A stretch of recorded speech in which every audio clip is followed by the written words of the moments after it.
Ladies and gentlemen of the jury, I present to you Scrub Zero. Alright, time for this Giants stuff. The New York Giants will go down to Dallas and play the Dallas Cowboys on Sunday.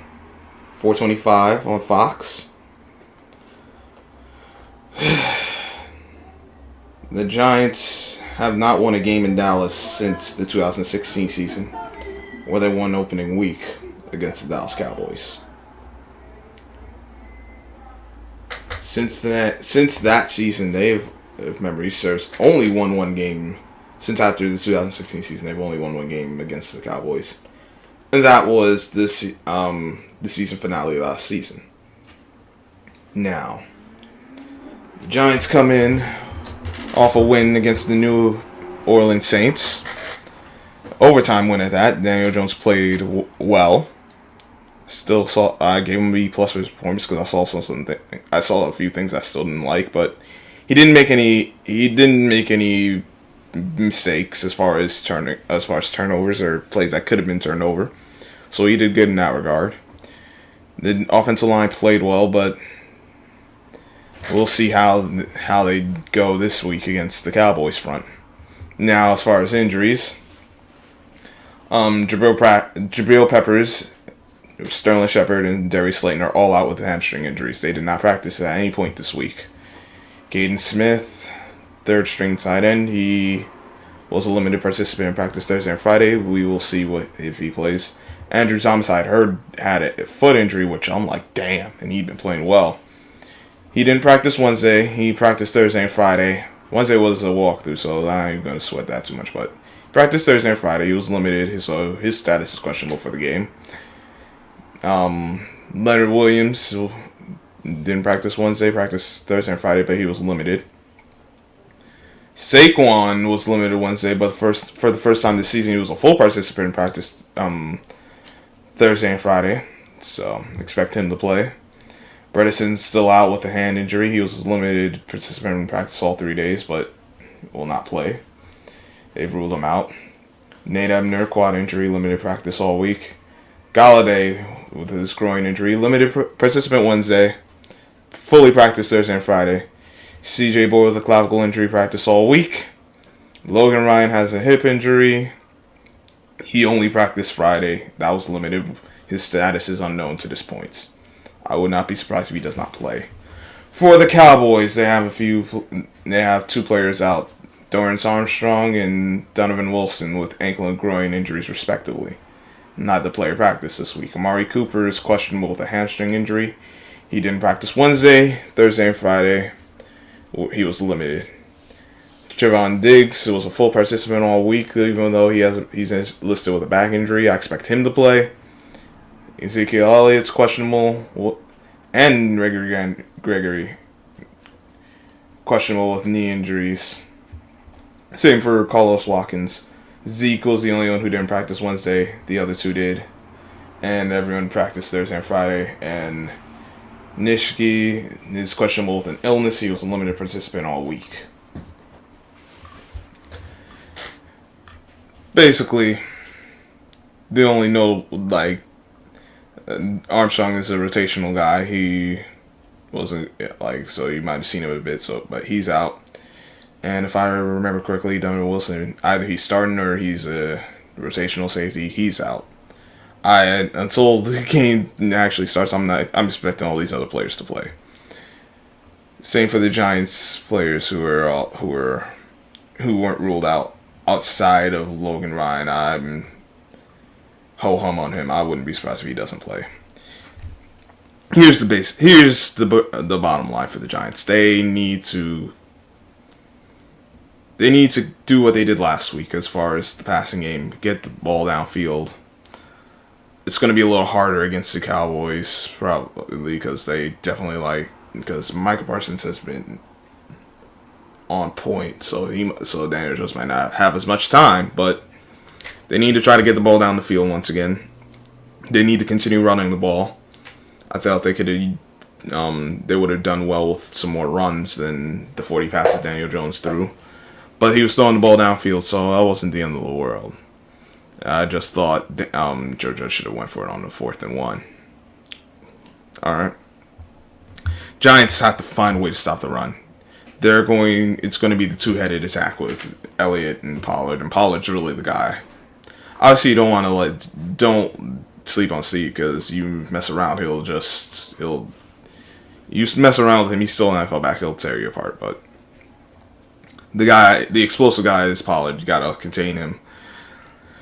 And as far as the wide receivers, get physical with Cooper. Get physical with all of them. I say a steady dose of man and zone, but a lot of press coverage the whole game is what I do personally. Like I said, Giants have to run the ball. Damn, sorry. They have to run the ball, and they have to get the ball down the field. Get some short passes going, of course, but let's try to put an emphasis on pushing this ball downfield.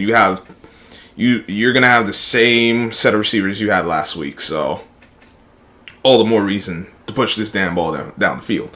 Would have liked to add Sterling Shepard for this one to play in the slot. Is what it is. Evan Ingram, I don't know what the hell to expect from him, because he has not played well through the 2 games he's played this season.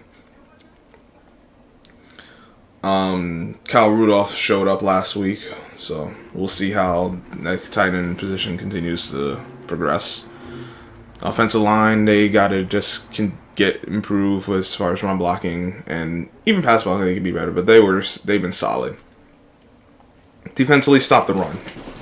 Stop the run first and foremost. Let Dak Prescott drop back 40, 50 times and see how they handle that. And the pass rush has to get home.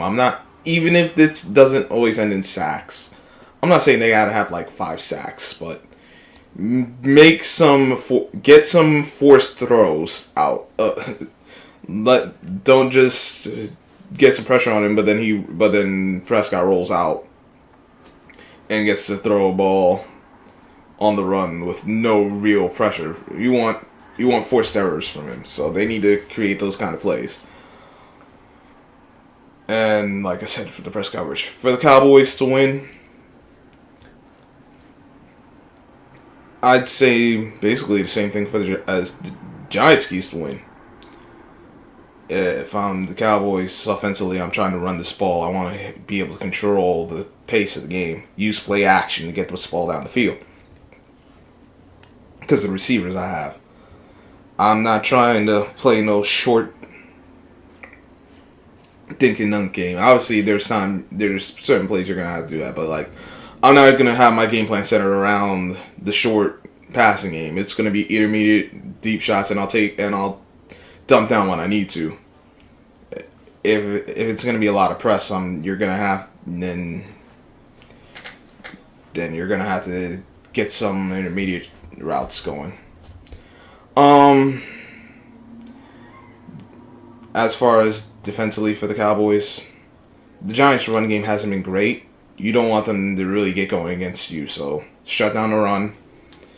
The pass rush is your strength. That's you want to get Daniel Jones off his spot. You want to get pressure up the middle, pressure on the edges.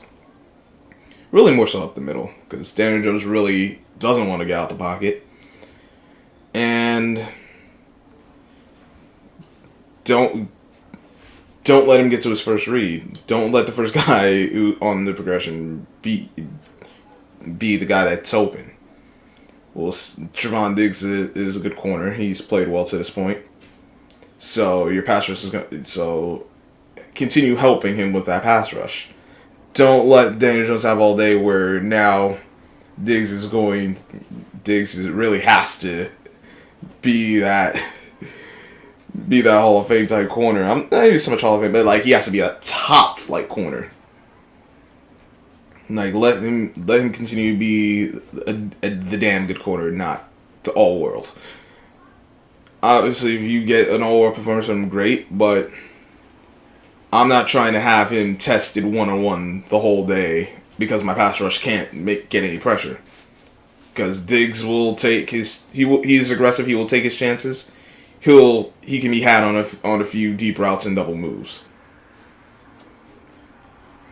So And then the other corners, they have to hold up too, because that's really where the weakness is. It's all the get to the other defensive backs. And the linebackers, they're okay, but that's why you have to get home with the front four. You got to make it happen with them. From how both teams are playing to this point, everything really leads to the Cowboys winning this game. But I picked my Giants to win this division. We've already lost one division game, a game where they should have won, because they should. I'm not gonna go back to those days. So on to better days here in New York, and because we're on to better days, I'm going to pick the Giants in a quote unquote this division rivals. I don't really, unless the Giants win in a blowout, I'm not really gonna call it an upset. My opinion. Thank you, notifications. Okay, I'm gonna take a look at that. It's Kwame's live, so I'm gonna try to get. So really, that's about it. I got the Giants winning. I'm not gonna give a score. I don't really care. It's just find a way to win. Special teams has to. I think they'll have to come up with something on special teams too. And Joe Judge, you've been saying that you don't live in a world of fear. It's time to stop living in a world of fucking fear. You see a 4th and 1, fucker, take it. Take it today. Take it yesterday. But, let's not pass up on opportunities for touchdowns against the Cowboys. They're going to score the points, so. Unless they just have a completely total stinker, they're going to score 20-plus points, so you got to make it happen. But that's about it.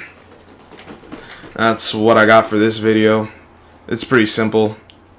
Line of scrimmage, and everything else will play itself out.